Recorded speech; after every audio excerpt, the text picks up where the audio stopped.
We celebrate Naga Panchami every year on Shravan Shukla Panchami. We have to remember 9 famous names of Nagas on this day. These names are Anantam Vasukim Shesham Padmanabham Chakambalam Dhrutarashtam Shankapalam Cha Takshakam Kaliyam Tatha. Before performing Naga Pujanam, we have to make a sankalpa.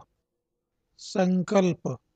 मम सकुटुम्बस्य सर्वपरिवारस्य सर्वदा सर्वतः सर्पभयनिवृत्तिपूर्वकं सर्पप्रसादसिद्धिद्वारा श्रीपरमेश्वरप्रीत्यर्थं श्रावणशुक्लपञ्चम्यां यथा मिलितोपचारद्रव्यैः नागपूजां करिष्ये।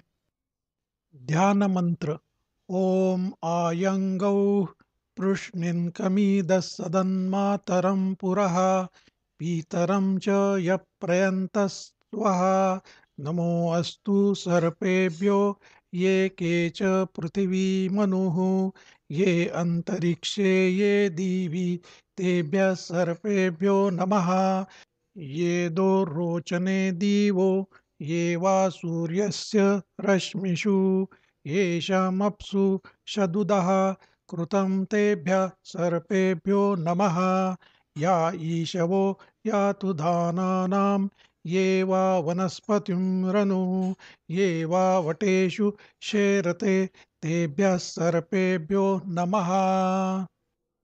प्रार्थना श्रावणे शुक्लपञ्चम्यां यत्कृतं नागपूजनं तेन तृप्यन्तु मे नागाः भवन्तु सुखदाः सदा। अज्ञानाज्ञानतो वापि यन्मया पूजनं कृतं न्यूनातिरिक्तं तत्सर्वं भो नागाः क्षन्तुमर्हथ। युष्मत्प्रसादात् सफला मम सन्तु मनोरथाः सर्वदा मत्कुले मात्सु वयं सर्वविषोद्भवम्।